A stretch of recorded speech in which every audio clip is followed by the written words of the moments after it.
Hello and welcome to the Rabblecast. My name is Eric Hernandez and I'm here with... Doug. Yes, there we go. And on this episode, we talk about a few different topics. First off, we talk about Foo Fighters, the song Everlong. Yeah. And Doug's love of the song. That's my fault. My love of the acoustic version of it. That doesn't take long to get into the conversation. And then we also jump into, if you haven't seen it already, the ending of Game of Thrones. And the backlash of all the fans going, fuck this, man, I want the season rewritten. Settle down. It's obvious, but we will add in spoilers like a motherfucker. Oh, yes. And from there, we go into the different stories of, or different storytelling ideas, and how if you're invested in a show, if you're invested in a book, anything that you're doing for entertainment, you kind of give yourself over to that, and like how Doug's doing weird hand puppets in the background. What the fuck are you doing over there? I don't know. I haven't done this since I was probably like 15 years old. I just wanted to do it. Okay, random shit. It's kind of the thing you do when you're a teenager. Anyway, getting back to the point. Sorry. Yeah, terrible podcasting. But no, it's the idea that if you're going to watch something and you're going to be dissatisfied with the story or with the ending, then stop watching. Like you can, at any point in time, you could pull the plug, change the channel, or go do something else. Game of Thrones, I personally like the ending of it, but then again, I'm that kind of guy, so I don't know what that says. You're a simpleton? Okay, sure. I just like from a storytelling. No, you enjoy things. Yeah, you watch things to enjoy them. You don't hate watch things. Yes, I can enjoy what the creator had in mind, or at least what the writers had in mind. I don't have to go, well, it has to be this way, or it's nothing at all. Yeah. Okay, I didn't see that coming. Cool. Okay, I expected that one. Cool. No big deal.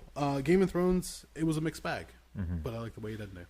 So, and then from there, we also talk about, what was again, the Tommy Westfall? The Tommy Westfall theory, which was the autistic child from the end of Saint Elsewhere, and how that turns into a unified theory because that you can tie in a bunch of different shows. Yeah, if you get a chance, look it up. There's like a roadmap online. You can see where a bunch of different TV shows all just connect in some shape or form to Saint Elsewhere, and it's a weird theory, but when you read into it, it's got legs. I mean, it was ultimately figured it was debunked. It was all just happenstance, and also, let's face it, it was part of the point of the exercise was a TV critic did it as well to say, people, look, it's television writing. Don't fucking go crazy with it. Don't dig too deeply into it. Yeah, it's not some kind of like weird Renaissance painting that you have to decode it, break it down, and find the inner meaning. No, it's just entertainment. It's escapism. Let's not go nuts over this. So we'll get into that idea. We get into more other TV shows that we've talked about in the past that have weird endings or endings that are kind of hard to stick. So sometimes there's a backlash. Dexter, Sopranos. What were some of the other ones that we talked about? I think it was the main ones. Sons of Anarchy. Sons of Anarchy was the other one. Yeah. So yeah. Shows that when you finally get to the season finale or series finale, like, all right, let's see how this character rides off into the sunset. I wasn't expecting the Mack truck. Yeah. Okay. Spoiler. But you'll get to it. Trust me, it's all in the episode. So from there, let's go to the plugs. We are brought to you by InsidePulse.com. You can find us under the podcast section. You can also check out the show over at our YouTube channel, youtube.com/Rabblecast. Send us a tweet at Rabblecast. Check us out on Facebook. Let's see, emails, rabblecast@gmail.com. And if you didn't listen to our previous episode, just a heads up, we did a commentary for The Crow, 1994 movie starring Brandon Lee, Michael Wincott, Ernie Hudson, Rochelle Davis, and a bunch of other actors that have gone on to do many great things. If you get a chance, watch it, listen to it. Awesome stuff. That's about it. Anything else for you? Nope. Cool. Let's leave it as it is and enjoy the show.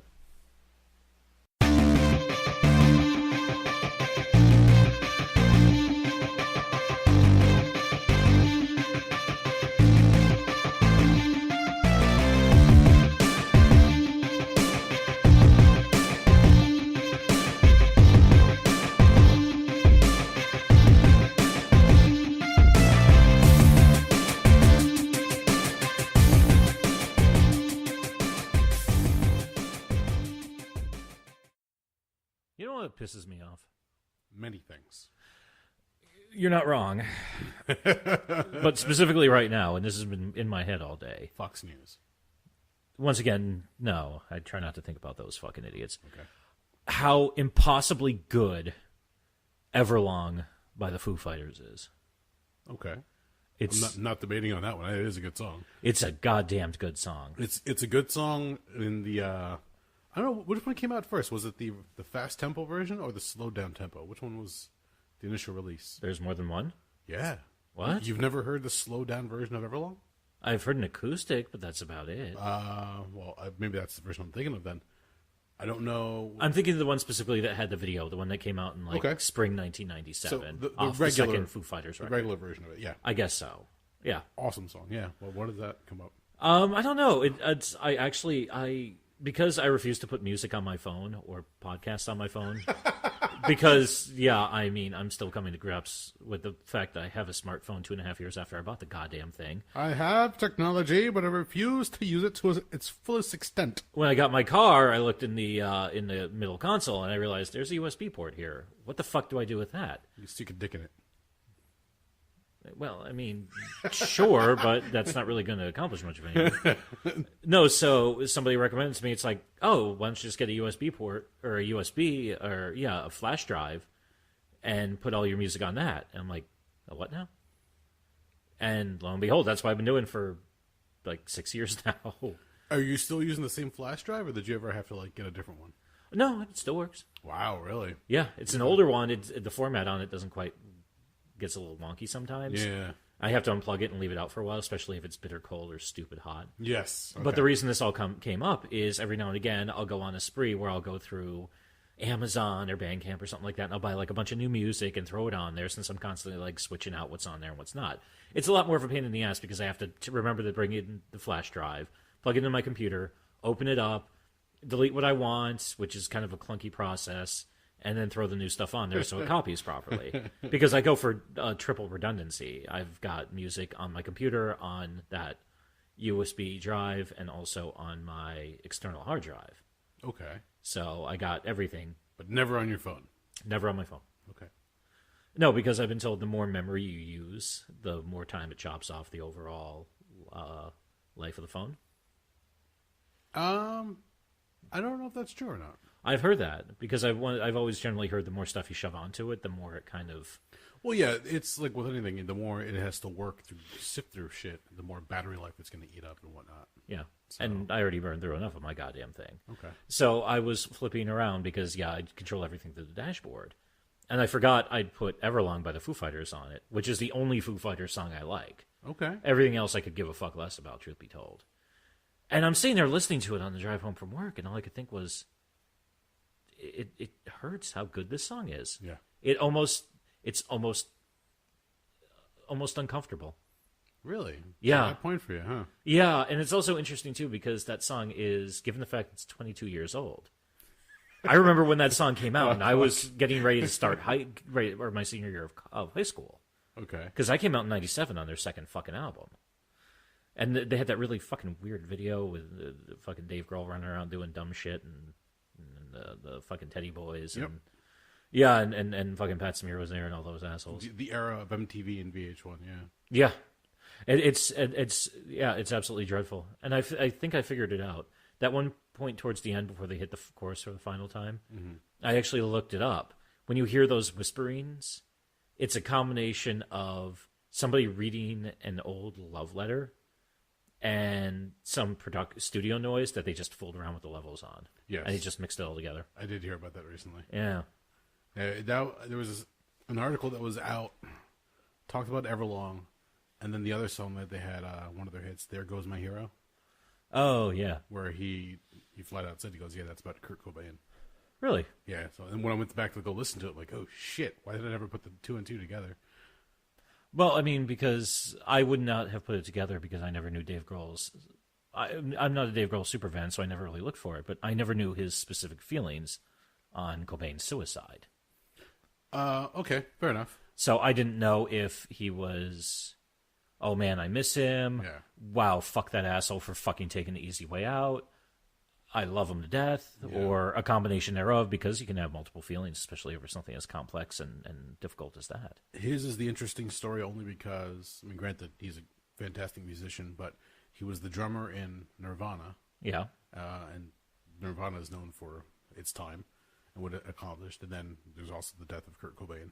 But then he goes on to front a new band in the Foo Fighters, and they have massive success. Oh yeah, they're fucking huge, and they're still going. They're still touring nowadays. In fact, a couple of years ago, there was the tour where apparently he had broken his leg on stage, like either he fell or something happened. Yeah, and they constructed a little throne for him, so he still performed the concert sitting in this throne with his leg in the cast. Yep. So he goes, I can't dance around, but fuck, I'm still gonna rock. Yeah. So, no, but I remember the article I was reading through, and yeah, they were talking about some of the fine tuning that they did on the song Everlong, and just like you, I remember seeing the video. I loved the song itself, but then when I heard the acoustic version, I'm like, wow, this fucking sounds even better. Like in this version of it, it caught me off guard because I didn't think like a lot of songs you try to slow them down or speed them up even more. They sound weird. They sound off. Not the original intent, essentially. Yeah. But it almost feels like there was like more feeling to be had in the acoustic version. So you can take it as you will, the regular tempo or the acoustic. It evokes different feelings, and it was kind of weird. It caught me off guard, but it's a fantastic song. So, it just randomly came up on your USB. And you're like, yeah, because I just say play all and put it on random selection, so it basically just decides what it's going to play for me. So you have decades of music on your USB. Well, if you really pin it down, the vast majority on that thing came out between about 1978 and 1998, I guess. Okay. You know, some of the old punk rock and hardcore I like. Some of the first wave of post-punk / goth, whatever the fuck you want to call it. The stuff I came of age on in the 90s, and, you know, some other stuff I've thrown in over the years that I picked up. But, yeah, nothing crazy. Good stuff. It's interesting, though. I'm yet to figure out why, but sometimes it just randomly duplicates tracks. Really? Yeah, it's decided Dangerous Type by Letters to Cleo is actually 2 different MP3 files. So it has twice the chance of being played over every other song. Interesting. Okay. Yeah. It might just be the way that the file's named. Maybe. I've gone through and I've opened it up and I've taken a look at it and I double-checked it. It's only on there once as part of the Craft soundtrack, but it just likes doing that. Yeah, but anyway. The Craft, another one. There you go. I was going to say, yeah, I mean, telegraph the fuck out of that one. Anywho, I'm tired. What are we doing? Well, just hanging out. Going over different things. Yeah, we just pretty much have microphones in front of our faces. My iPad's out. The recorder is recording. Yeah, it is. Like you've got the recorder, then you've got your iPad, then you got your ginormous smartphone, which is... I think it's like 1.5 times the size of my goddamn thing. Well, yeah, your phone fits in my phone. I needed the Plus only because I play video games from time to time, just to pass. Like, if I'm at a doctor's office or on break at work, just to pass the time. I play games on my phone too, but yeah. I play one game in chess, and you don't really need killer graphics for that. No, so I play like Transformers. I used to play Clash of Clans, but that kind of died out for me at least. Can't remember what else. I got rid of a lot of stuff, and then from there, just like looking up different things makes it easier to read. Whatever the case is, it's essentially it replaces my iPad because I don't really feel having the iPad out when I'm again at somebody's office or an appointment, just waiting for a meeting or whatever the case is. It's just easier to have my phone on me. The iPad I really just use at home and really here. I really don't use it as much as I thought I was going to when I initially bought it. But, I've been thinking about buying one of those for years. Never do. They're handy in certain cases. It's just you got to figure out just how much you're really going to use it. Yeah. I don't think I use it nearly as much. I bought it with the original intent of trying to write, and I started out with a bunch of different things. And I think one time I went through an OS update, and somehow I lost my file. I was pissed because it was a few pages. I'm like, well, there goes that idea. Oh, well. But, who knows? We'll see what happens. Speaking of writing, did you watch the final episode of Game of Thrones? No, and here's why. Okay. Number 1, I'm somewhere in season 4.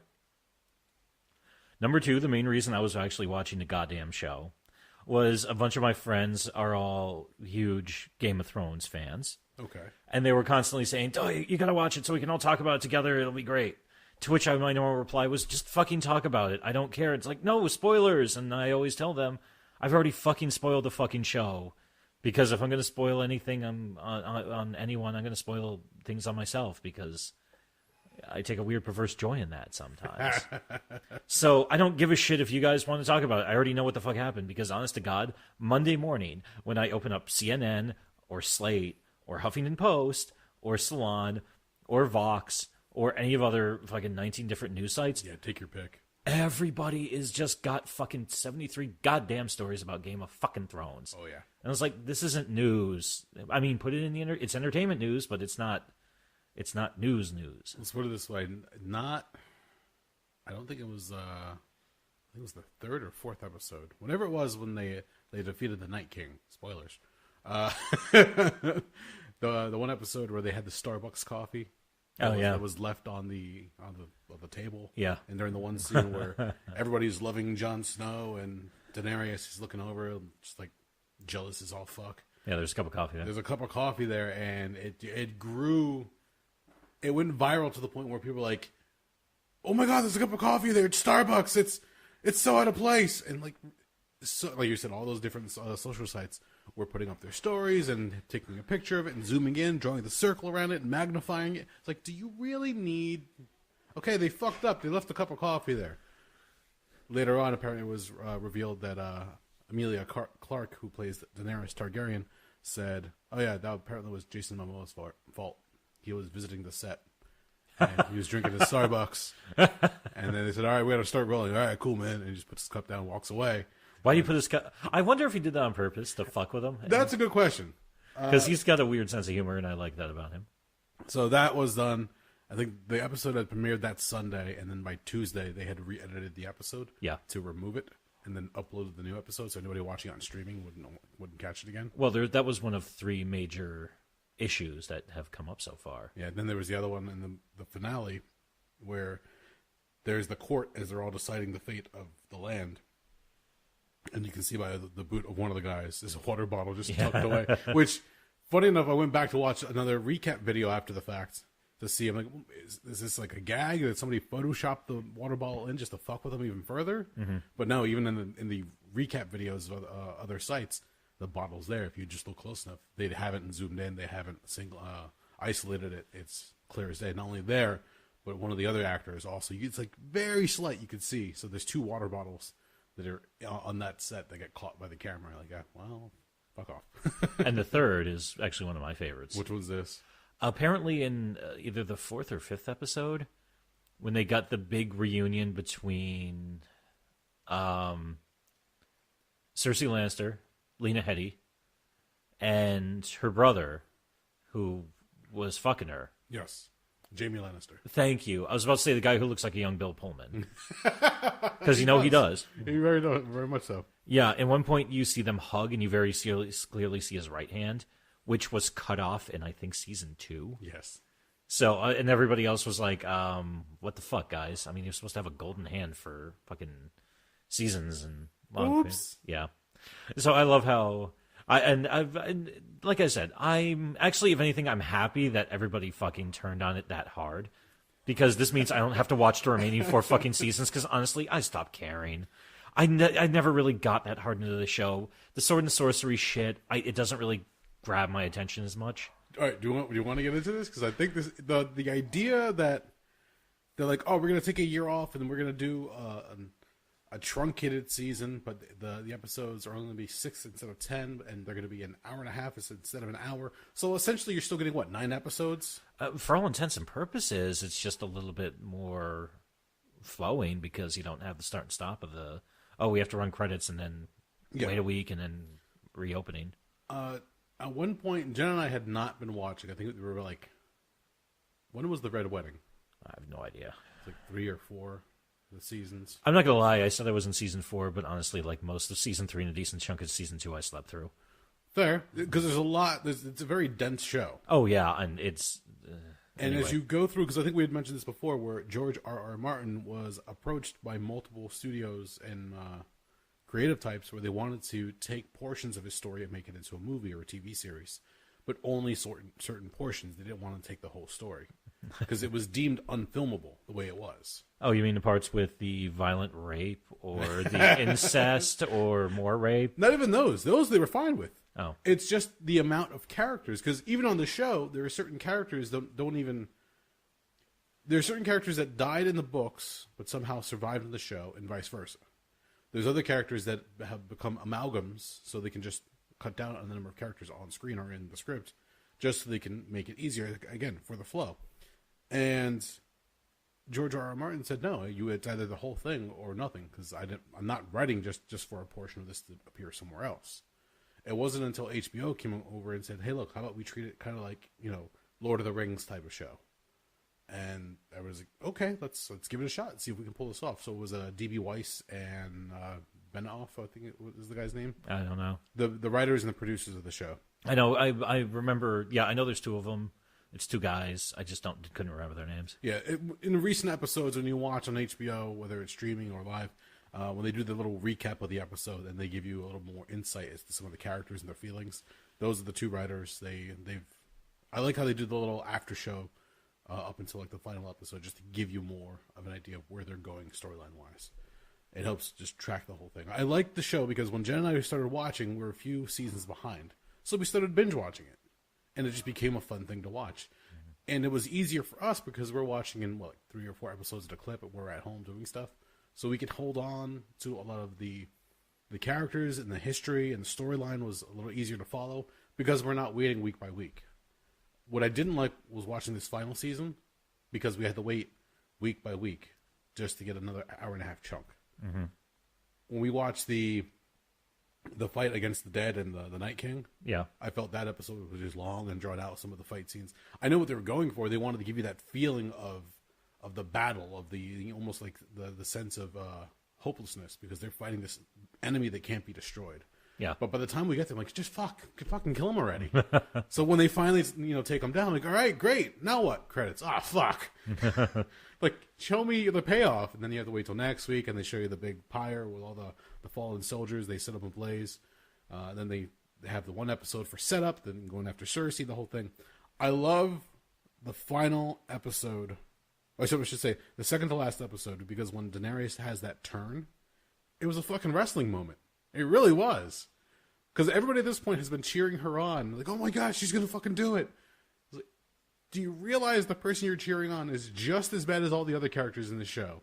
They've killed people. They've murdered. They've fucking crucified characters. Beheaded people. I mean, granted, they're doing it under the idea of liberation and freedom. Yes, sounds great on paper. But they're bloodying their hands pretty... Well, you can run around saying you're liberating people as much as you want, but if you're just brutalizing them, then exactly. The words ring hollow. So when it finally came to that idea of, what was it, Jon Snow and the Unsullied and the Thraki and whatever soldiers the North had, they all go in and they're taking on King's Landing and they're going to go up against the Golden Army. Like, all right, here's a battle. It's going to happen. They're standing off from one another. But then finally, the guys just drop their swords and they ring the bells and surrender. And okay, as long as you hear the bells, we're good. That means it's ours. We take the castle. The throne is yours. You don't have to kill anybody.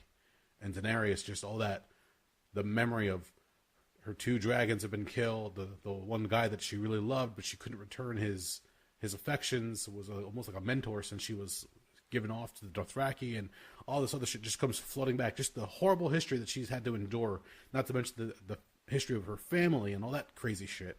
Her brother was psychotic trying to get to the throne. That all just fucking just snapped, and you just saw it, and she just let the dragon loose. And I thought, okay, she's going to go straight for the castle, and she's going to take out Cersei. Cool, no problem. No, the bitch starts crisscrossing back and forth. Yeah, setting everything ablaze. Annihilated the fucking city, yeah.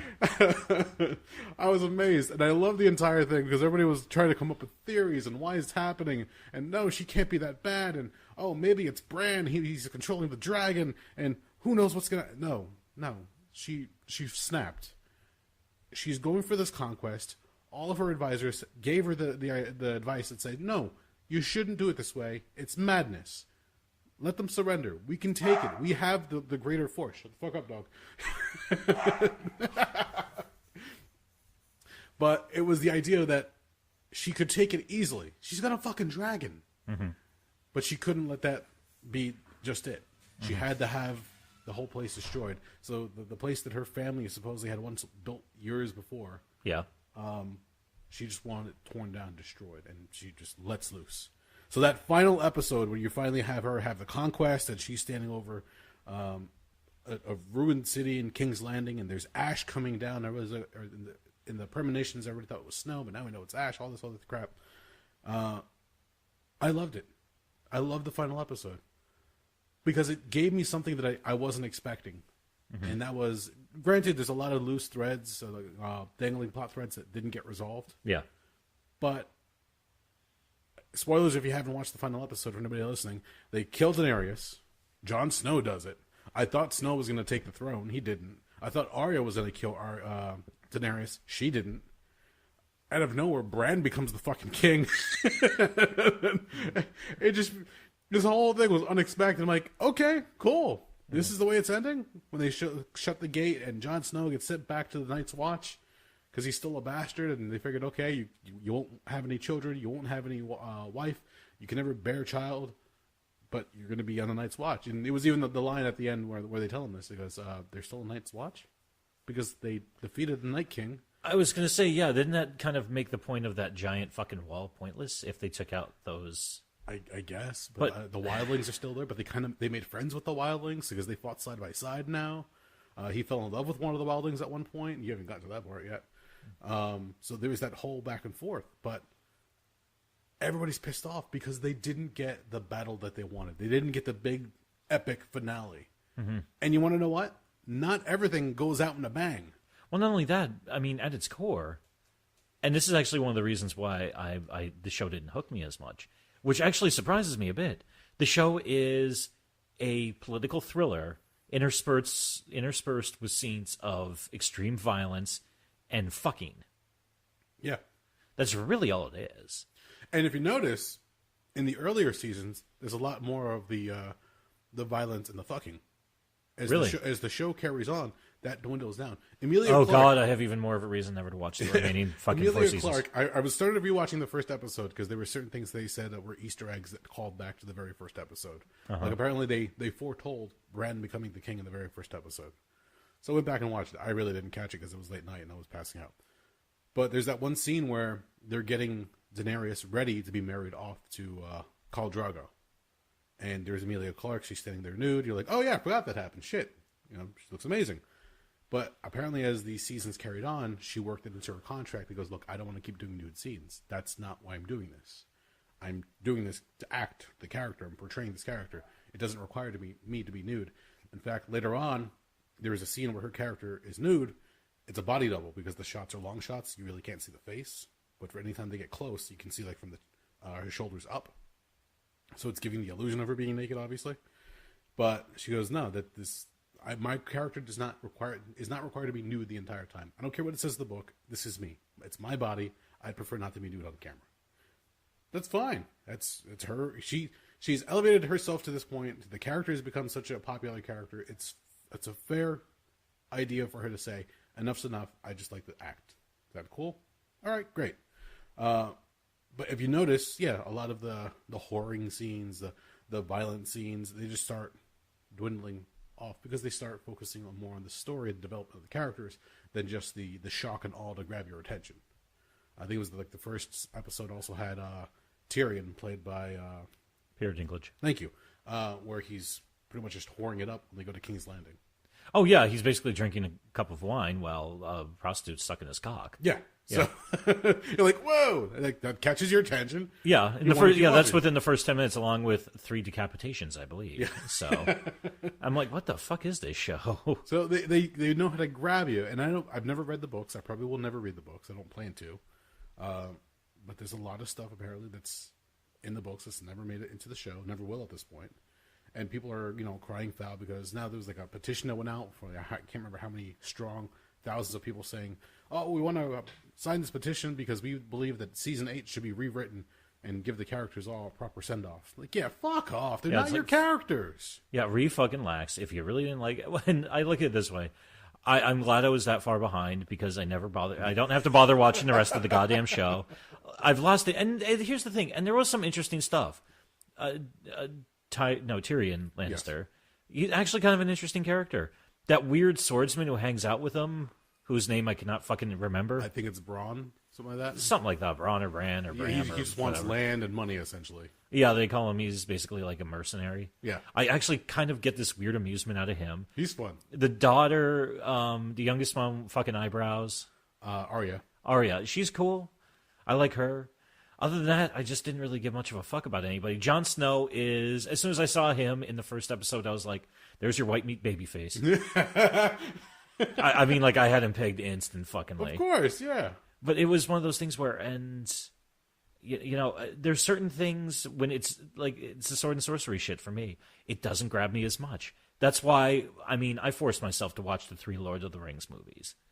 It was not fucking fun. I did it. I wanted to fucking put my fist through the TV by the time we got done with the 40 minutes of false finishes in the goddamn Return of the King, where I was like, oh my god, end this fucking shitty movie already. Okay. But the funny thing is, on the flip side of that coin, and I also bring this one up because it's an HBO thing. Do you remember Band of Brothers? Yes. About the 101st Airborne Division during World War II. Yep. I could watch that over and over again. I don't know if it's because that's actually based in reality, or it's events that mean something to me, in that it's the story of this unit as they fought their way through Nazi Europe. Probably. Yeah. I mean, you're talking about sword and sorcery as opposed to something that really happened. Yeah. But I mean, even if you'd taken something from, I don't know, like something further back in antiquity, like 1,000 years ago, I'm just not going to be as married to the idea. I think it might be more of the fact that, you know, it's something that happened within the last 70 plus years. In fact, actually, we're coming up on the 75th anniversary of the D-Day invasion. Okay, yeah. Those are things where I can say, oh, I know where my grandparents were when this was going on. Okay. 1,000 years ago, fuck do I know? I was like, I don't know where the hell any of my family were. I don't even know what the fuck was going on. But that's the point of the fucking matter of the entire thing. Is I think it's that fucking gets me to that point where I can't get into it as well. And I had the same, and actually I'm glad we got this one out of the way too, because I was actually kind of pissed off about the Dexter thing. Because you remember about that? No, because I never watched Dexter. Okay. Oh, no, I watched probably 2 episodes, maybe. You are familiar with the show? Yes. Okay. I was stuck. I was about to start season 4, which everybody said was the greatest season of that show, where they had John Lithgow as this other serial killer. And I never got around to watching it, and I was like, I'll get there. I'm looking forward to it. Everybody says the season's fucking amazing, blah, blah, blah, blah, blah. And then I heard about the ending of the show, where his sister, I can't remember if he kills his sister or his sister dies, and then he fucking rides his fucking boat into a hurricane, and then he shows up in Alaska with a fucking awful-looking fake beard, and he becomes a lumberjack. It's like, what did you do with your kid? Yeah. And some other horse shit like that. Spoilers for a show that ended 6 fucking years ago. Or 7 years ago. But there's somebody out there that's going to be upset. I was going to watch that. Well, if I just spoiled Dexter for you, you're welcome. Because after I heard how just dreadfully awful the final season and the final episode were, I just said, I don't give a shit anymore. I started watching Dexter, and I think I mentioned this before, and I like the idea that, okay, he's a serial killer, but he's taken out other bad guys, essentially. That was the premise behind it. But I watched the he's got the code of I don't want to say a code of honor, but he's got like certain rules. He's using this most horrifying trait he has to actually try to do some good for society. I watched the first episode, and then like he had some person in a room, and all the plastic was laid down, and there was like a graphic show of how he's killing the person. I'm thinking to myself, okay, yeah, this isn't for me. I like gore and violence nowadays. It's fun if it's done correctly, and it makes sense storyline wise, and just not for gratuitous. But I'm like, this doesn't. No, I'm not going to watch this. And then when everybody started talking about the ending, like, oh my god, this ending sucks, I started laughing. Like, it's good that I didn't spend all those hours in that show, because there you go. Yeah. I didn't need all that. Same thing with The Sopranos. Everybody was, amping up for the last episode of Sopranos. Sopranos getting so many different viewers on HBO. This is before HBO even had like streaming services. This was HBO. You can get HBO on demand through your cable service, but that was a different, demon at the time. You can or a different animal. And now, Game of Thrones. I mean, you and I could load up HBO Go or HBO Now, whatever it is, and just watch it whenever, wherever. Yeah, back in those days, you had to pay the extra. What was it, like $30 a month for HBO? Something, yeah. It was outrageous back in the days when the cable companies had that fucking monopoly. But even that episode of Sopranos where it just cuts to black. Like, they're setting up this scene, the family showing up at the whatever restaurant they're at, and you see the unsurly characters come in, and one guy hides the gun in the bathroom, and when the door opens up, they all look up, and it goes to black, and it was like, what the fuck? What happened? The funniest part I read when that happened, there were some people who called their cable company Yes. because they thought the signal cut I out. was like, no! On the last episode of Sopranos, forget about it. Come on. That was another one I actually tried, even after I knew the ending, I tried watching it.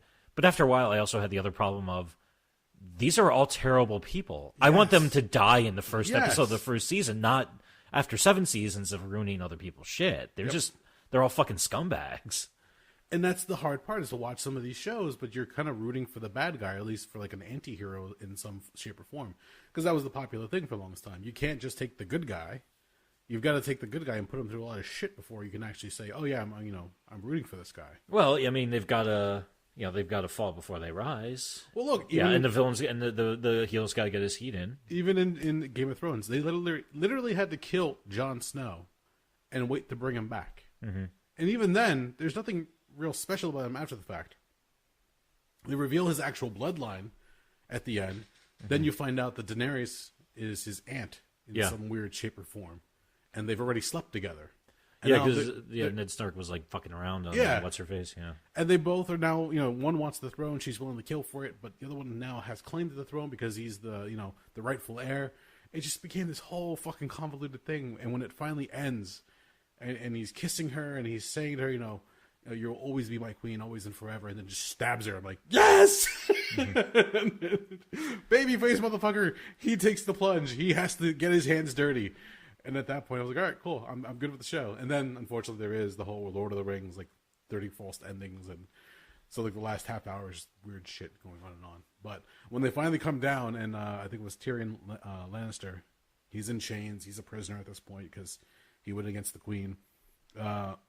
He's the one who appoints Bran and says, oh, you should choose Bran because he's wise and he's the storyteller and he knows all of our history, blah blah blah. Goes through this whole thing and then it refers to him as Bran the Broken. I'm like, well, fuck you, dude, come on, he's a gimp, but don't point it out. Wasn't that a point where, because I think in the first 2 or 3 episodes of the whole thing, Tyrion shows up with the plans for like that weird bracing system so he could ride a horse, and he says something like, I've got a soft spot in my heart for cripples, bastards, and something. Yeah, because he's a misfit. He's an outcast. Yeah, he's a fucking. They call him the imp most of the time. So people of his ilk, he'll rally behind. And in this case, it was the same thing. So, I liked it. The fact that everybody was like, I want this whole thing to be a blowout and everybody to fight. Let's put it this way: Bran has this ability to like go back and forth through time mentally. He develops because he becomes a 3-eyed raven. So the character of Hodor, you find out that Bran actually created Hodor in the past so that he could help him in the present when they're trying to get away from the dead at one point. Who the fuck is Hodor? Hodor is this like caretaker, well, not caretaker, but he was like once Bran becomes injured, Hodor is the guy who like carries him on his back in the sack. Oh, is he like the big beefy dude? Who's he was kind of much. They kind of like make it seem like he's slow, or yeah. He was pretty much the Game of Thrones Pokemon because the only thing he would say is Hodor. Well, they revealed later on that the reason he says Hodor is because his origin and the way he comes about is he's actually saying hold the door, and that's what happens when they're trying to get away from the dead. He's actually holding the door so that everybody else can escape, holding the dead back, but he pretty much sacrifices himself. So that was that weird part for Bran. Arya goes to some brotherhood to become an assassin to the point where she could actually steal faces and camouflage herself. So that's what I thought they were going to do. She wears other people's faces, like Leatherface? Not Leatherface. Fuck. But no. Similar idea where once she kills somebody, she could actually like take their face and camouflage herself as that person. No. So I was expecting her to, portray herself as Jon Snow or one of the other characters, get close enough to Dany and kill her. That didn't happen. Sansa never went near the final battle. She stayed back in the north. Who else is still left around? Fuck. Not many people.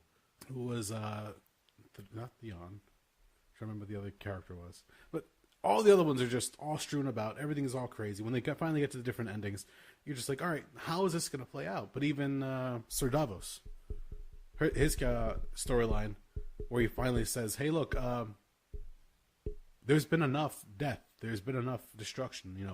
Thousands of your people are dead. Thousands of our people are dead. We can't keep fighting. That's essentially the writer saying, hey, look, how much do you want these characters to suffer? Because we could write it that way, but really, ultimately, what do you get out of it? We're trying to give these characters some ending. And now George R. Martin comes out and says, hey, look, the story ending in the show isn't necessarily the story in the ending in the book. Yeah, because he's still got a book left to write, or two books? Two books, yeah. But that's just a sly way for him to say, hey, look, buy the book still, because you never know what's going to happen. Ha-ha. Yeah, it's like, I'll give you the ending that the TV show didn't give you, once again proving the superiority of the printed word. He said at one point, he said he was going to give a date for the most recent book, but he doesn't want to disappoint fans having the date show up and go away. So he's just holding off with that one until he's finished. He's got many more pages to write, many more ideas to develop and get out there. So certain characters can survive, certain characters can die. It might be the same ending that you saw in the show, but wouldn't it be a pisser if he dies before he finishes oh the my books? God. Have you seen a picture of George R. Martin? Yeah, he's a pretty old fella, isn't he? It's not that he's an old fella; he's a rotund fella. So yeah, he's a bigger fella. But and because the first one, I didn't even realize it was this old. The first book, came out like '96, I think. Yeah, which is weird because I'd never heard of it. But then again, it's a sword and sorcery book, so my first thoughts were, I don't give a shit. No, actually, that makes sense. Like when I was in high school, from like the mid '90s on. I remember everybody talking about Tolkien and Lord of the Rings and all this. I remember when they were first talking about casting news, because Magneto was cast in the X-Men movies. It was Sir Ian McKellen. And, oh, look, he also landed the role as Gandalf the Grey. I'm like, all right, whatever. I'm more worried about X-Men. Fuck off, Lord of the Rings. The funny thing is, I've never read any of the Tolkien novels either. Yeah, but I'm saying, like, once it became a movie, then everybody was like, oh, my God, this is amazing. It's epic. And then, of course, all the book nerds are coming out. Actually, I knew it was amazing way back when. Yeah, fuck off. Well, no, you're going to get that mix always. Yeah, always. That's why, I mean, generally speaking, I always try to make it a point. If I'm going to do anything like that, I'm going to read the movie. I'm going to subtitles. Which coincidentally, I almost always keep subtitles on for everything. There you go. Because my hearing is a little wonky. But I generally will try to read or watch the movie before I read the book. Okay. Because I've found, because you can have internal monologues, which don't really work out in movies all that well, you can throw in some extra stuff. There's some stuff that you can describe in there that filming would be... I mean, for years, I mean, speaking of unfilmable, I mean, the gimmick for the longest time was Naked Lunch by William S. Burroughs. They said that was completely unfucking filmable because a lot of it was basically... was a dope-fueled hallucination because William S. Burroughs was a famous junkie. And, of course, who decides to make a movie about it? David fucking Cronenberg. Which is... I watched that movie 3 times, and I still don't know what the fuck happened. Is that the one with the typewriter? It's, like, talking or something like that? The typewriter talks. There's bugs talking. Peter Weller's there. Yes, okay. Yeah, there's bug spray. There's just crazy shit going on left and right. It's a very... hallucinatory. In fact, I used to have a copy of it, but I don't remember where I put it. Anyway. But you're right. It's another idea that, something that somebody deemed unfilmable. Like, I don't see how you would approach this. All right, then maybe you're not the person to approach it. Somebody else with a different take on it could take a look at it and say, hey, let's try this. And whether it works or not, who knows? But it really comes down to, one, the original creator saying, hey, yeah, I approve of that. That looks good to me. And if the fans who embrace the early version of the work saying, oh, yeah, this is okay. It's not what I would have done, but yeah, we'll take it. Because again, you come down to the argument of once you release something like Game of Thrones, yes, George R. Martin is the writer and creator of the story, but once you put something out there and it gets such momentum and such of a big fan following, it's no longer yours. It becomes part of the community. They're beloved characters. So I can understand the outcry. To a degree. Yeah, that they're all upset. But to the point where they're saying rewrite season 8, fuck off. Come on. Yeah, not going to have them. I'm sure I'm sure HBO's going to be like, oh, yeah, sure, here's another, 7-figure check or 8-figure check. Go redo the entire thing. Yes, we'll pay you all over again. They're not going to do dick. They're just going to be like, suck it, nerds. Kit Harington, who plays Jon Snow, and the lady who plays Sansa, have both come out and said, hey, look, fuck off. Like, we worked hard on this show. Yeah. And we did our best to portray the characters to the best of our abilities and to the fullest of our extent. And to have people say, rewrite season 8, fuck you.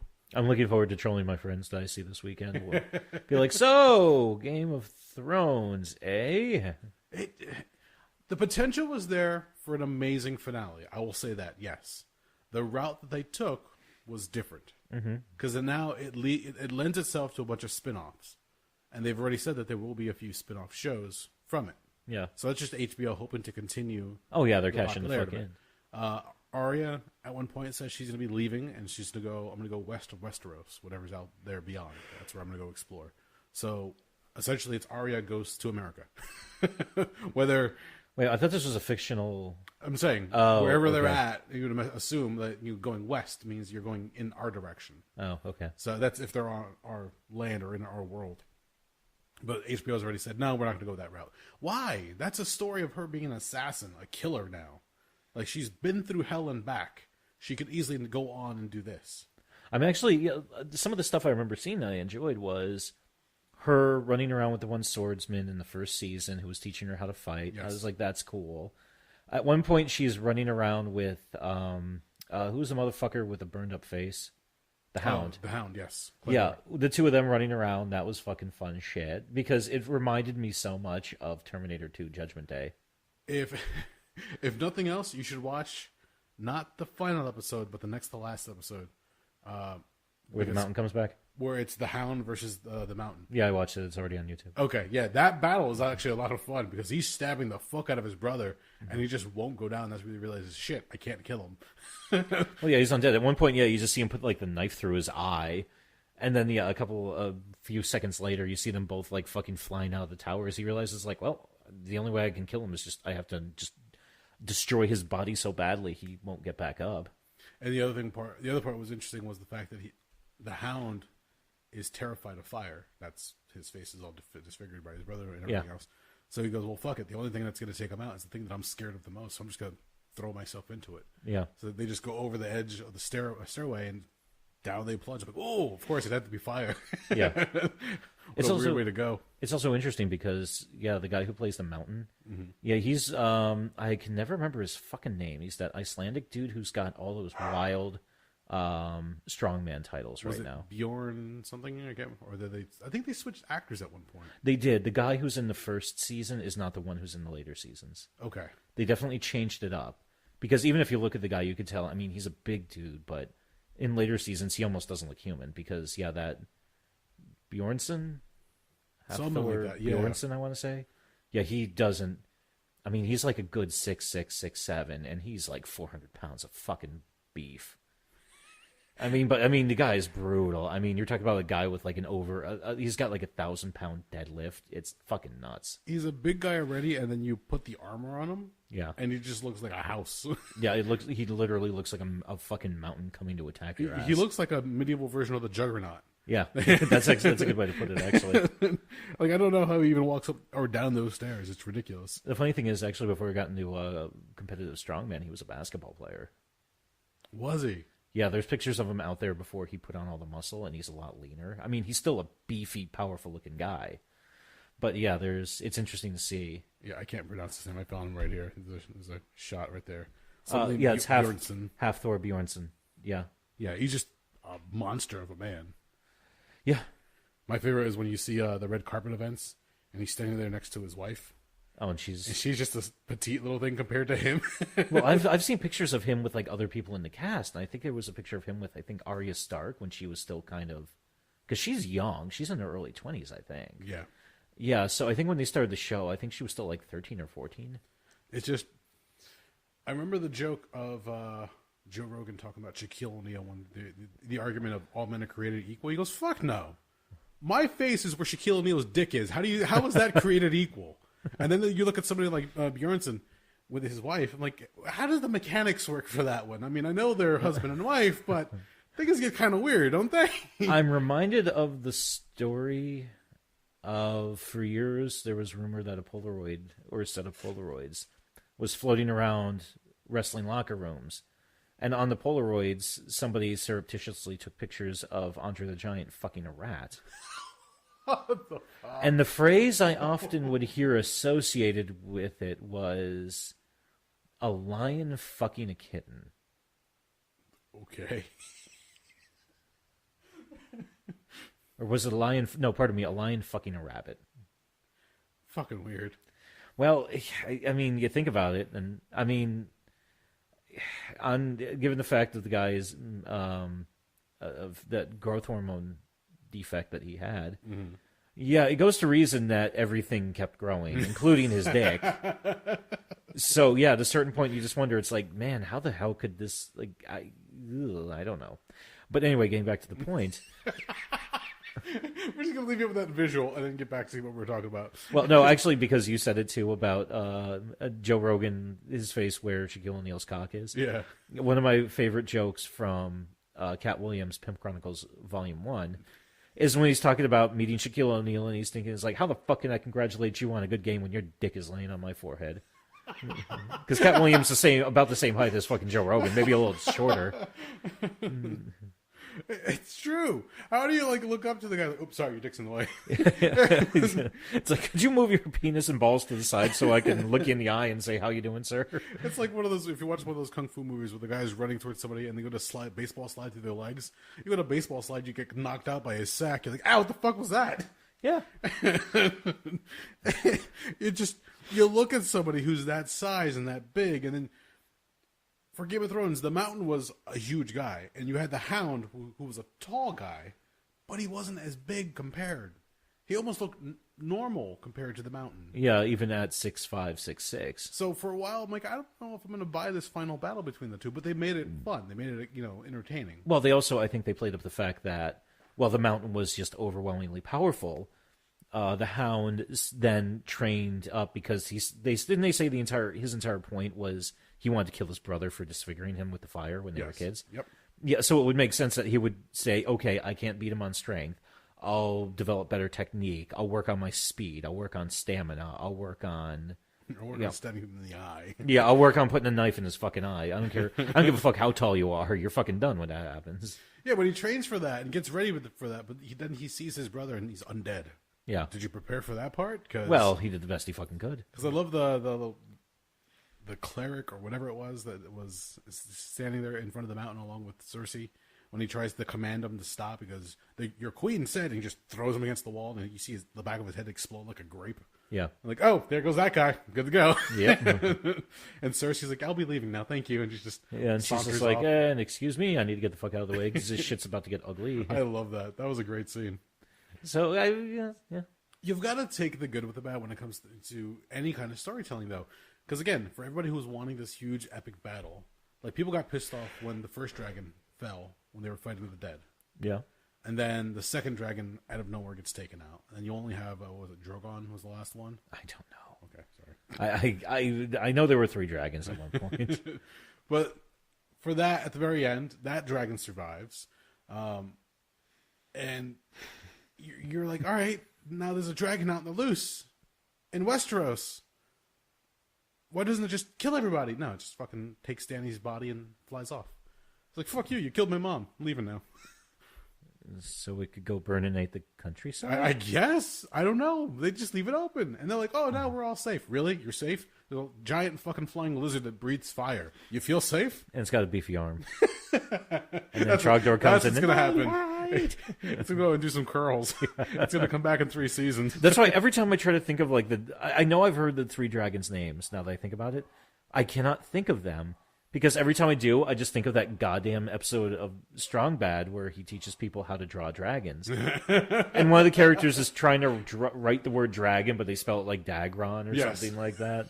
And that's all I just keep going back to that. And then I hear the Trogdor song in my head. In a big, beefy arm. Consummate, V's, consummate. There's a detail in the book. I don't know. I can't recall it specifically off the top of my head. But the 3 dragons are apparently named after certain characters in the books.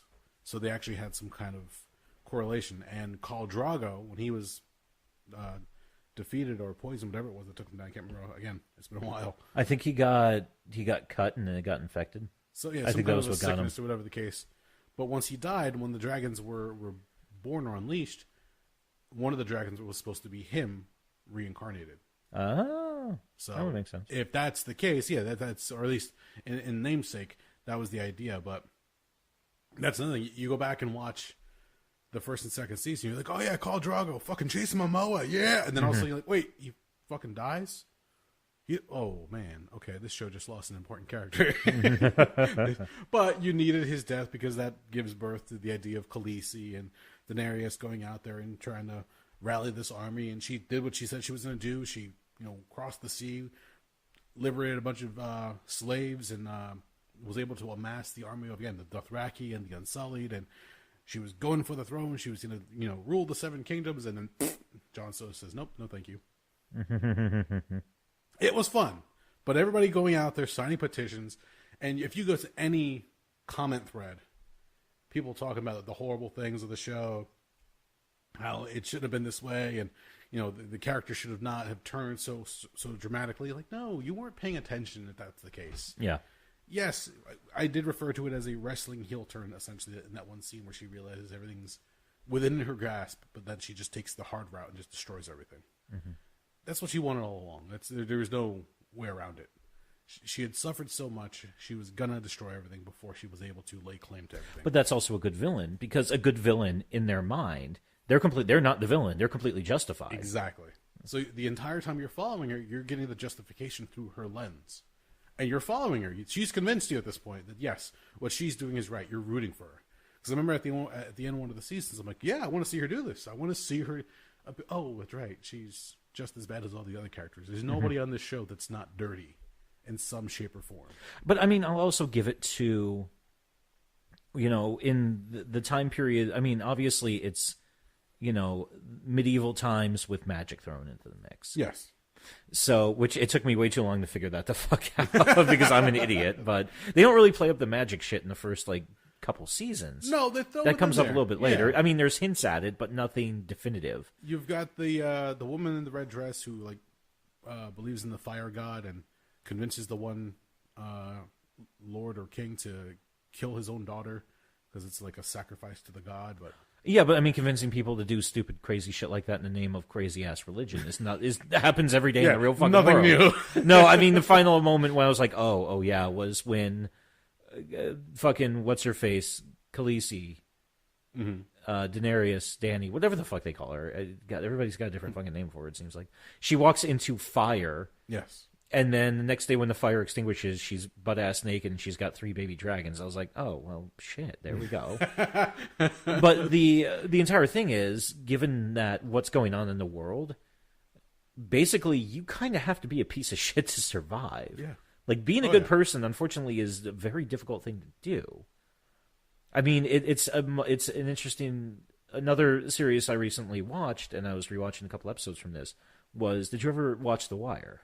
Yes. The Wire, I mean, it was set in current times, 2002 to 2008, I think it ran. Yeah. I mean, on that one, everyone's a piece of shit. But it gets to the point where, the people that you look at the most are the ones who are actually trying to make the best of it. And who actually, are kind of stuck in that position, but they're still trying to do decent. The cops are just as awful as the fucking goddamn, as the kingpins. Yeah. But then you look at a guy Omar Little is basically the moral center of that show. Because he even says, he was like, I would never point my gun at somebody who's not in the fucking drug game. Yep. And he's like, I'm not going to kill somebody unless I fucking have to. Yeah, you're introduced to this criminal, but again, he's got some kind of code that he follows. Yeah. And because of that, he's justified in what he's doing in his mind. Yeah. But also, you don't even look at him as a villain because compared to everybody else, I mean, objectively, yeah, he's still a fucking thief and a fucking killer. But when you think about it, it's like, oh, he's victimizing the victimizers. So it could be worse. So yeah, and again, another HBO show we were talking about right there. So it seems like whenever you have something that's big and sprawling, like HBO likes to have, and a lot of its shows, Sopranos, Dexter, they find a hard time landing the end or the finish. Well, you're not going to satisfy everybody. Well, the other problem with that is when you get to stuff like this, where you've built it up and built it up and built it up and built it up so much. How the fuck do you wrap all of that up in a nice, clean package and deliver? It's so difficult. No, it's not. You let the Russo brothers and Marvel do it. Well, I mean, also, yeah, what was the budget on that? $1 billion? 500 million? 100 million, something like that. I don't remember what it was. I was going to say, I think it was about 500. Yeah, because just Robert Downey Jr. got 100 million alone just for doing it. Yeah. Oh, yeah. Yeah. I was going to say, you know what? If you gave me $500 million, I'll write you the best goddamn finale you've ever seen in your goddamn life. And by write you the best finale in the world, I'm just going to get loaded up on fucking black tar heroin and just go insane. Here we go. I was going to say the same issue with, I mean, we already mentioned Dexter, but some people had the same. Okay, Breaking Bad's ending was pretty fitting from everything I gathered. That one was good because they attempted to try to tie up the loose end. They're like, all right, let's just give everybody the send off that they should get. Even though now they're making a movie for Breaking Bad. Yeah, I heard about that. So they're going to go back and get the further adventures of was it Jesse Pinkerton, whatever the kid's name was? Pinkman, thank you. Yeah, the sidekick. Yeah. But I mean, the thing is, that was okay. Let's be honest. The ending of Sons of Anarchy was kind of, oh, thank God we don't have to watch another season of this because holy shit, this was getting convoluted. Yeah, that one got kind of weird as it went further along. Although the ending did kind of fit because they telegraphed the son was going to go out the same way as the father. But I mean, it was still kind of, oh God, the CGI in that final episode was. I was like, really, guys, fucking really? Like, are you mailing it in at this point? Because people are going to fucking watch no matter what. Possibly, who knows? I'm trying to think of other big TV shows that had like the ending like that, where everybody was like, huh? So. It's Lost. I know people were pissed about Lost. Well, Lost, the writers finally came out and said, "Hey, look, we had an idea to wrap it up around. I think this is like season 2 or 3. Yeah, they had a storyline that went not that far. Mm-hmm. When the studio came back to them and says, "All right, you're renewed, such and such, so keep it going." They're like, well, fuck, we got to keep writing stories. Like, we don't have anything past that. Just keep writing. We'll make it up as we go along, essentially. Ugh. And it just got weird, and things were out of place, and you had dangling plot threads, and Billy going, the first couple seasons were great. What happened to the show? Well, it's what happens when you have an overall idea, but then the studio says you've got to pull it out further. You've got to make it stretch as long as you can. I don't know if we ever talked about this. There was a TV series or show, I think it was like in the 70s or 80s, where at the end of the first season, they destroyed the Earth. The Earth blew up. That was the season finale. Damn. Only to find out that the studio came back, or whatever network that they were on, said, "We love it! Season 2, you've been renewed." And like, well, fuck, we blew up the Earth. What do we do? So they had to do like flashback episodes. Oh, and the executives are like, doesn't matter, figure something out exactly. Because you're booked, brother. Here's the money. Have fun. Yeah. And yeah, they had to go back. I always meant to look it up, but yeah, at the end of the first season, they blow up the Earth. They're like, well, we're just gonna go for broke, and well, they loved it. Now we got to find a way to continue the show after the Earth is gone. I think my favorite is I can't remember. I think it was Saint Elsewhere, where the final episode revealed that the entire thing was the fantasy of an autistic child. Yes. Which is just insane. Where the entire the hospital exists in the snow globe. Yep. And that show has been rumored, and it's long believed to be like an urban legend, where that show ties together a bunch of other TV stories. So if you look at Saint Elsewhere, apparently all these other shows tie into that same moment. So like a bunch of other TV shows are all related to Saint Elsewhere in some weird shape or form. Oh shit! I think I've heard about this, where they found like, oh, this exists in this, and they started linking shows up or something like that. And it's like the weird, like drawn out conspiracy theory. Hold on, I gotta find this because I remember. I think I read about this 6 or 7 months ago, but I don't remember. I know we talked about it at one point because it was one of those things where shows that are interconnected in some like a shared universe, and that was almost the idea of like, well, that could possibly be the first idea of a shared universe because. Sure, you've got Marvel in the cinematic universe. Mm-hmm. Sure, you've got Kevin Smith in his View Askew universe. But the idea of all this being in the same continuity or same existence. So, the show Firefly. Yeah. With, I'm blanking on his name now. Nathan Fillion. Thank you. Who created by Joss Whedon. That show has a weird connection to St. Elsewhere through some convolution. So, how that all works, it just gets long and drawn out, but... were you able to find the actual setup for it? The Tommy Westfall Universe Hypothesis. Tommy Westfall being the name of the autistic child from the end of St. Elsewhere.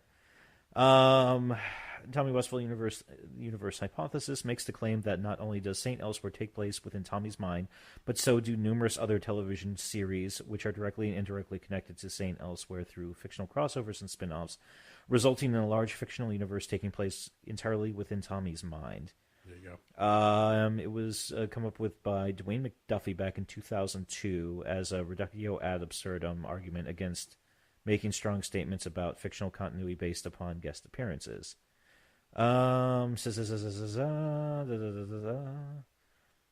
St. Elsewhere characters Dr. Roxanne Turner and Dr. Victor Ehrlich appeared on Homicide: Life on the Street. Yeah, they're not actually listing out how things connect, which is what I want right now. Yeah, no, there's like, I'm sure you could find a roadmap essentially out there as far as how everything connects, but Yeah, that's what I'm looking for right now. it just gets, it's pretty big and sprawling if that's the case, because there's a lot of shows that they're saying that connect back. Holy to Jesus! I can't read this on a fucking phone. Is it too small? See, that's why I have a larger phone. Jeez. Yeah, this is insane.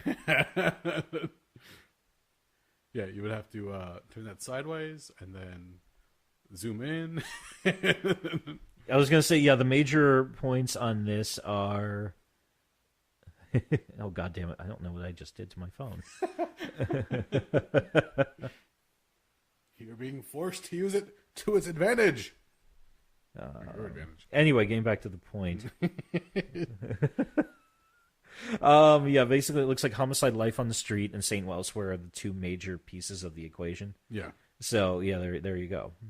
So, yeah, if you get a chance, look it up. What was the name of the character again? The autistic character? Tommy Westfall. So, if you look up the Tommy Westfall theory or connection, you could see how all these shows, in some shape or form, are all connected back to that storyline or that idea that it exists in his mind and seen elsewhere itself. It was a weird ending for that one, especially, but it gave, like you said, it gives you like the what the fuck. Like you're watching this the entire time, and it's the idea of whenever you watch any kind of TV show or movie. I know we mentioned it when we were watching The Crow, that the idea of a Jacob's Ladder scenario happening, Yeah. where the character goes through such trauma or such tragic events that they're either laying in a ditch, dying somewhere. So rather than focus on the pain, they're having like this fever dream of it being a revenge story, or maybe the happiest day of their lives, or whatever the case is. And that some shows will play out that way. So if a character gets injured early on, the rest of that story is not the character dying or the character getting help in the hospital. It's them living out their wildest dream, or living out what would be their storybook ending, essentially. What was the movie? It may have been a TV show where the character, it takes them the entire story for them to realize, I'm just reliving events over and over again to get it right before I can move on to the next. Was it a TV show like this? It was either a movie or a TV show, and I can't quite. Well, there was the movie Jacob's Ladder. Well, no, it wasn't that. It wasn't that. It definitely wasn't that. I remember Jacob's Ladder. But there was a movie. There was another movie or a TV show where it was generally about the character was trying to figure out and put all the pieces together, because when they finally confronted something that they'd been running from through these experiences over and over and over again. Just making sure you're not thinking about Groundhog's Day, are you? Actually, I think I Bill Murray stuck in one place after I think that's it, actually, yeah. Fox's Honey and Phil. Yeah, where he finally, once he gets it right, then he can move on. Yeah. Yeah, I think that's what I'm thinking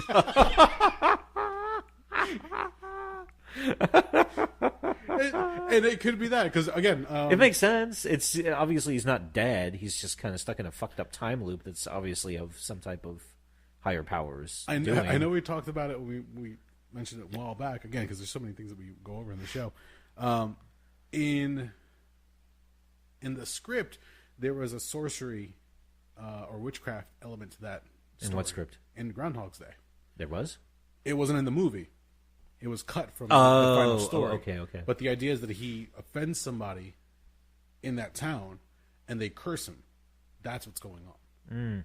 So he's forced to live his life over and over again on that day until he's able to atone for his, like, he realizes that, yeah, I'm a shitty person. I should cut it out. So once he finally gets things right, then he's able to go through. But then there's also the idea that he's in that day for years. Oh yeah, living it over and over and over, to the point where he could punch the one guy, or he could rob the bank, or he can eat as much food as he wants. He could drive, drunk off with the fucking groundhog and just crash into something. And it doesn't matter because no matter what happens at the end of that day, it resets back to 6 a.m. and he has to go through it again. Well, the funny thing is, and I never knew this because I didn't watch Groundhog Day until about a year ago. Really? Yeah, we talked about this on the show last year. I don't remember that part. Okay. Well, the first week in May in 2018, the very first showing that I went to at the Mahoney Drive-In in Lehigh, Pennsylvania. Yeah, okay. It was Groundhog Day and Stripes. And when I got there, I looked at my friends and said, "I've never seen Groundhog Day before." And they said, "How the fuck have you never seen Groundhog Day?" And it came out in that time period when I was starting to get into darker subject matter. I just hated comedy. I think I was just being a teenage pain in the ass. Okay. But I passed it up and I never got around to watching it again. Kind of like how I never got around to watching Ed Wood until last fall either. Okay, I do remember that. Yeah, it's just a fucking weird shit happens sometimes. But no, I remember, and my friend Dooge was even telling me that there's tons of theories online where people break it down and analyze how long does it take to get good at playing piano, how long does it take to get good at this, how long does it take to get good at that, and they start compiling all that time, adding in a buffer for when he was just drinking to excess and eating to excess and being self-destructive and just fucking around being a pile of shit. Yep. And yeah, there were some theories that put it as high as 30 or 40,000 days, which, that's between 10 to 15 years, I think, if I'm doing the math correctly. So, but yeah, it's. I think the worst part about that is, if I think about that, you're doing the same day and over again for 15 years. Of course, it has to be the fucking goddamn second day of February. And it's cold and shitty outside. By that point, I'd be like, God damn it, I just want a fucking spring day, please. Nope, not happening. Get used to it. That's your hell right there. But no, I'm sure that's one of those ideas that when they were filming it or when they were writing the story, they probably got some feedback and said, the whole sorcery and witchcraft element, it's probably not going to jive with a bunch of people, so let's just cut that out. So just make it like it's a weird thing where it's like an odd phenomenon that he's caught in this loop, this time loop, essentially, and he has to go through the whole thing. And it's funny because now when you look at movies like that have that same type of scenario, they always refer back to Groundhog's Day. So was it the one Tom Cruise movie, Live, Die, Repeat, or Edge of Tomorrow, whatever title you know it by? Yeah, had the same idea. Yeah, where he would go through this, he's caught in some kind of time loop, but it's because he had a confrontation with one of the aliens, and he gets doused with something, and he's now forced to relive that day over and over and over again. And it's funny to watch the comedic moments of that when he's trying to escape the army base. And every time he tries to escape, he dies in some shape or form. Just horribly comedic deaths. And to the point where, like, all right, fuck it. I've got to go through this. I've got to live through it and actually find the end of the story. And when he finally gets further and further, he realizes, okay, here we are. They even make it a point in that movie, or that story, where they say, okay, no. I'm so far out now that if I die now, there's no going back. We've got to keep going. It's like, all right, cool. They've stopped the repeating process. So now we can continue the extra story. We'll have an outcome rather than the weird resets all the time. But as far as the Jacob's Ladder, I can't remember this, but there's a lot of different stories. Well, they start off when they have something that happens, and people say that, oh, that's them just having Revenge of the Nerds. Mm-hmm. Somebody theorized online that when they're invited to the Alpha Beta's house, and they're stripped naked and they're given feathers, that one of the two characters apparently they didn't just get tar and feathered; they apparently got beaten by the Alpha Betas, and the rest of the movie is a Jacob Ladder scenario, where it's them living out the idea of beating the jocks. Oh, so I was like, okay, because you don't see it happen, so you're just assuming. It leaves it up to you're following the storyline as you see it on screen. But what happens in between scenes or in between takes, kind of thing? What if that happens? So it can lend itself to. Mm-hmm.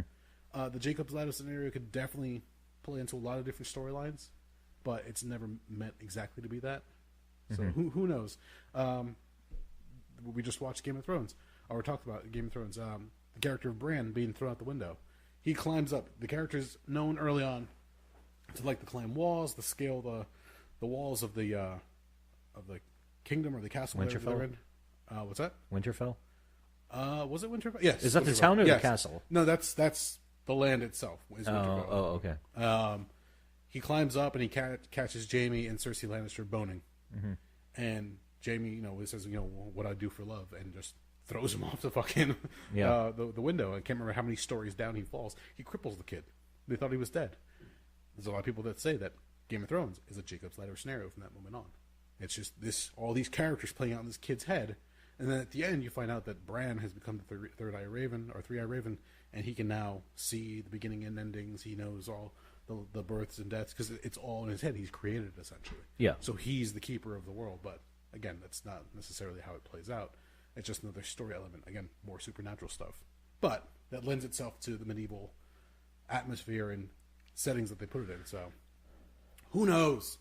Your question, your guess is as good as mine. Yeah, what it comes down to is if you're going to be invested in characters, you're also giving yourself over to the writers. You're giving yourself over to the showrunners and saying, okay, I'm along for the ride. I'm going to see what this is like. I'm in for the whole ride. I'm going to watch to the end for good or bad.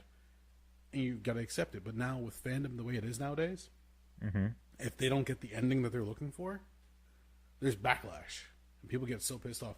Same thing happened with Star Wars. The more recent Star Wars movies, people were like pissed off that The Force Awakens was just a rehash of A New Hope, which it more or less was. Yeah. It was J.J. Abrams essentially saying, hey, look, remember what you loved? We're going to do that again, but with new characters and new ideas. Yeah. You know, we're even to the point where we have a bigger Death Star. Now it's Starkiller base. But then when they gave the reins over to Rian Johnson, and he gave the fans nothing what they were expecting, they got pissed off. Why? Because they were invested in these characters, and they were hoping for a certain ending. They didn't get that ending. They didn't get that story. And I remember leaving the theater and telling one friend, Brian, and he's like, so what'd you think of it? I'm like, I personally loved it. I thought it was great. Because there was a lot of moments in there that I was not expecting. And that's why I loved it. But he's going to piss off a lot of fans. He goes, why is that? I'm like, because Star Wars fans want what they want. They don't want what you're going to give them. In their brains, they've already had this preconceived notion of how Han Solo is going to do this, how Princess Leia is going to do that, and how Luke Skywalker is going to come in and save the day. That's what they want. They're not going to get that this time around, and it's going to piss them off. And sure enough, after that opening weekend, the backlash just went crazy to the point where even now they have the new movie coming out, Rise of Skywalker, and people are ready. So, well, I don't see how this is going to play out because Rian Johnson fucked the whole trilogy. No, it's on the writers how they're going to work this to make it fit their narrative. They already have an idea of how the three stories are going to be playing out as far as the trilogy. Now they got to fit it all in and make it work as best they can, to the point where hopefully it'll be believable and not piss off more fans. But also they're going to try to recapture that Star Wars magic that everybody was so in love with the original trilogy. Kind of waned with the Phantom Menace, Clone Wars, and Revenge of the Sith. But now this newer trilogy, you have a chance to make a new generation fall in love with it all over again. Can they do that? We'll see what happens. But it all comes down to the writers taking you on a journey, and you have to be willing to give yourself over to it. If not, if you don't like it, fuck. Move on. Move on, yeah. Go watch something else. It's not the end of the world. No, it's really not. And that's what kills me more than anything else. People get so bent out of shape about this shit, and it's like, motherfucker,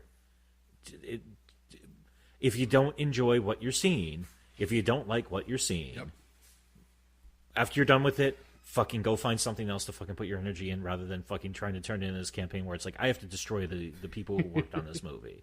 It's like, it's not that big of a fucking deal, you fucking asshole. And it makes me laugh that people will spend so much time to tear something down. Oh, fuck yeah. They spend so much energy to put into that. Look, you're talking to a guy who used to watch Monday Night Wrestling for the longest time. Like from the Monday Night Wars on, I was like glued to my TV set Monday nights and most Thursday nights when Thunder and SmackDown were on different nights of the week. And then slowly but surely I stopped watching Thursdays. I kept watching TNA, whatever the case is, because I was rooting for the underdog. I love underdog stories, so I was hoping that they were going to be victorious in what they set out to do, but that fell off. And then finally, I'm like, you know what? I'm watching the same shit over and over again. Enough. Like I'm happy that they finally got new blood or fresh talent on the roster. I'm happy that things are changed around a little bit, but when you get down to it, it's the same writing style. It's the same tropes over and over again. I'm like, there's a lot of other things on my plate nowadays. I'd much rather put energy into that. And I'm not going to sit here and try to say, oh, fuck wrestling or fuck the McMahon family. No, I mean, they're doing their thing. They made millions off of it. It's obviously working in some shape or form. So good for them. I've got other shit to take care of. I'm kind of in the same boat. For a while, I was pissy about wrestling. And then I just realized, you know what? It's fake. And actually, it's a good example. Is I saw somebody made a joke about Game of Thrones, and it was like, and wrestling fans everywhere are screaming at Game of Thrones fans. See how it feels? Fuck you. No, and I mean, at certain points in my life, I got bitchy about it because no, this isn't the fucking story I wanted to be told. Yeah. And then I just realized, you know what? I'll go watch something else. Yeah. I'll go watch some fucking indie wrestling, or I'll fucking watch some old fucking stuff I really enjoy watching, or I'll just wait for this coming weekend. AEW's running their fucking big show in Vegas. That's right. Double or nothing. Yep, on pay-per-view Sunday night. Yeah, I mean, nowadays especially, there's so much more content out there than there was before. Oh, yeah. That really, you go find something else. Go support another creator. Because there's so many different stories being told. And I know people are going to be like, oh, but it's the same story being told over and over again. Okay, There are plot elements. Yes. And there are tropes that will always be used to drive stories forward. Those are as old as time themselves. But find something out there, whether it be sci-fi, horror, suspense, romance, whatever the case is, comedy. There's so many different genres out there. There's newer genres as well. There's new creators doing new twists on old stories. There's so many different things you can find something. Especially now, if you're on a long trip, if you're not listening to us, get an audiobook. yeah, Listen to something, learn something, read something, watch something. Whatever the case is, why spend your time breaking something down? I was going to say, go fucking learn archery. I don't know. Learn how to ride a horse. Learn how to fucking, I don't know, play guitar. I don't know, do something that'll help you get fucking laid. I don't know. Don't let an hour and a half worth of storytelling ruin your week. Like, oh, this fucking sucks. Okay. There's still time left in the day. Go find something to do. It's not the end of the fucking world. I was going to say, well, there was one case where I feel completely justified in my hate of something, and I will continue to hate it. Okay. That was the new Pet Cemetery. Did you watch it? No, I refuse to. Oh. No, you want to know why? Why? One simple reason. Because John Lithgow, who played Judd Crandall, okay, he didn't have that New England farmer accent that twang that Fred Gwynn had in the one from 1990. Yeah, that's fair. If they'd given him that accent, I would have been completely on board. That one thing. Yep. Interesting. Because, Fred Gwynn's lines in that are fucking golden. Okay. Because he says them and he's got that, like, yep. I'm going to propose this to you. What's that? Let's start a petition. Okay. What, for John Lithgow to recut the dialogue? Yes. For the home video, DVD, whatever, streaming release? Yes. Yeah, I'm on board. There you go. I'm on board. If we get enough, because we know how petitions work, right? Yeah. If you get enough signatures, obviously something's going to change, right? Well, if you go to petition.org, you will find some insane shit on there. I mean, granted, some of it gets more steam than others, but you will find some of the craziest shit you can think of on there because people will start petitions for anything. I want to know how much money they make on that website. Just really? Inviting people to come over, like, oh yeah, start a petition here, and then they have like ads all over the place. Well, the thing I've heard about that, and I never verified this, so take it with a grain of salt, okay, is if you get a certain number of signatures, it will actually be presented at the White House. Yes. How true that is, I do not know. I don't remember the number, but they actually hit the number of why don't we have a Death Star, and the White House actually had to respond. Oh yeah, that was during, I think, under the Obama administration. Yes. That one went down. Yeah, which was a fun little tongue-in-cheek thing. Yeah, but it's just the idea of that using the internet and using the tools of social media nowadays, people can rally a certain group if you're like-minded. And you can actually make something happen. I mean, hell, look at Kickstarter and like Indiegogo, all those fundraising sites. If somebody presents an idea and if enough people are behind it, they'll put their money behind it, it'll happen. It's a fantastic thing, especially nowadays. You didn't have that back in the 80s, or hell, in the early 90s. But now as it's grown more and more, it's become something like, yeah, you can find like-minded people, build a community, and people say, hey, we want to do this? Let's go for it. Yeah. And so long as you're not hurting somebody, so long as you're not violating somebody's rights in some shape or form, go for it. Have fun within reason. Yeah. All right. Anything else? I wasn't expecting to go that far with Game of Thrones. Well, I had nothing else to talk about, so okay. I don't think either of us watched Money in the Bank, so to hell with that. I caught the highlights of it. I didn't actually watch it. I read a review other than that, and once again, I said another show I don't really give a shit about. Actually, I should look this up beforehand. I'm curious to see how badly WWE suffered. Because Money in the Bank was the same night as the finale of Game of Thrones. A lot of people saying, "Oh, Game of Thrones or WWE?" Like, a lot of fans were just going Game of Thrones because that was the big thing. Well, it's tough to figure that one out now because back in the old days, the pay-per-view buy rates would come out eventually. Yeah. And now you just have a lump sum of how many network subscribers that is, and that's controlled by the WWE, so we don't know how badly they're tweaking or if there's a third party verifying. Like Netflix, Netflix likes to keep their viewership close to the vest. I don't think WWE is going to be releasing those numbers anytime soon, especially if they're on the lower end. No, I've heard everything. I've said it that I think I've heard at any point in time they have like 2 or 3 million users, something like that. Yeah, which is a pretty good chunk of change. It doesn't change. There's still a ton of questions I have about their financial structures, but there's only certain things they're going to report to the Securities and Exchange Commission, Yes. being what they are. So it is what it is.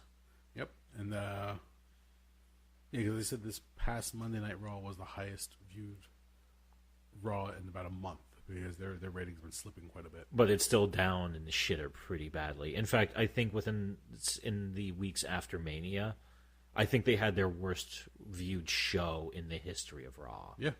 And you're going back 26 fucking years there. And that tells you where the show's at, or where the current creative narrative is. So hopefully it changes. But then again, same thing. If you're not enjoying it, move on. Who knows? It'll pick back up again. And if it does... I was going to say one event will make it back up, definitely, but we're not going to talk about the death of Vince McMahon here. Jesus. Let's wrap this up. Took a dark turn there at the end. All right, well, there you go. I wasn't expecting, like I said, to talk at length about Game of Thrones, but I'm happy I watched it to be able to go over it as much. So I would say for you, keep watching some of the show. You don't sit there and make it your sole thing, but like if you're doing chores around the house, keep it on in the background or something. No, not at all. Mm-hmm. There's still some more. Like the Red Wedding is still a fun event to watch, even though it's fucked up. I think I slept through it. Okay, well, never mind. I saw Joffrey die. I was like, I'm pretty good. Yeah, well, there you go. There's certain things, but if you've got other things to do, trust me, there's a lot more things to do in this world. Game of Thrones is not the be-all, end-all, at least not for us. So, all right, well, if you made it this far, as always, thank you for listening. We are the Rebel.